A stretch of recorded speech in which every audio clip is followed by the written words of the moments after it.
Salut à tous, c'est Monté pour Best Kicker, un nouvel épisode d'Autopsie aujourd'hui. Et pour cet épisode, je vais un petit peu continuer sur la lancée du dernier épisode, que si vous n'avez pas regardé, je vous conseille vivement de regarder, parce que toutes les vidéos d'autopsie sont juste géniales.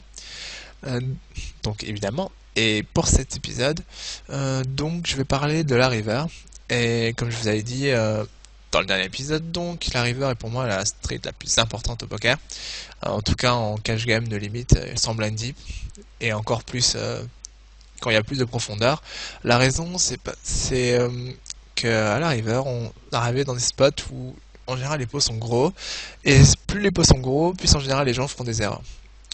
Parce que ils savent pas trop quoi faire. En général, ils vont avoir une main bien, mais pas super. Ils savent pas s'ils vont devoir la miser, s'ils doivent check, s'ils doivent payer un raise, etc.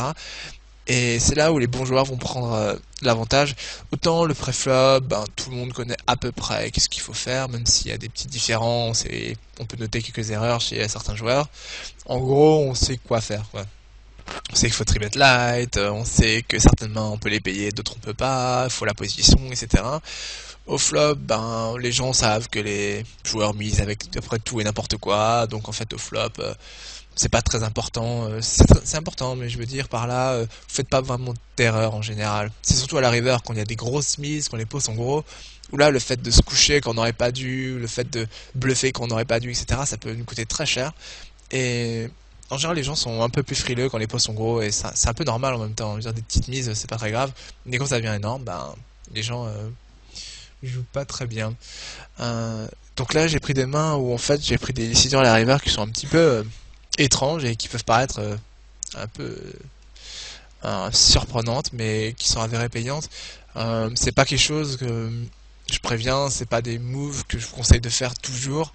C'est un petit peu risqué, j'ai envie de dire. C'est presque high variance, même si ça veut pas dire grand chose, un move qui a high variance. Simple fait que ça va pas marcher tout le temps et que c'est pas un move qui est obligatoire à faire, mais sur le long terme ça fait gagner de l'argent. Enfin, je pense, à mon avis, en tout cas dans les moves que j'ai fait sont gagnants, donc ça fait gagner de l'argent au final. Même si ça peut augmenter entre guillemets la variance, parce que des fois ça marche, des fois ça marche pas. Donc là, la première main, j'ai roi dame de trèfle au bouton, tout le monde fold avant moi, j'open, je fais 2,5, je fais toujours 2,5 quand j'open au bouton. La raison, c'est que je vais souvent voler, donc je vais avoir un meilleur risk reward. En plus, ça me permet de payer des tribets plus light, c'est-à-dire que quand je fais 25, on va me tribet à 90, je peux payer, j'ai 75 à mettre avec des bonnes impadots. Alors que si je fais 30, je vais me faire tribet à 100, 110, et là ça devient beaucoup moins intéressant de payer. Donc je peux rescall plus de mains, je me fais tribet moins light, parce qu'en fait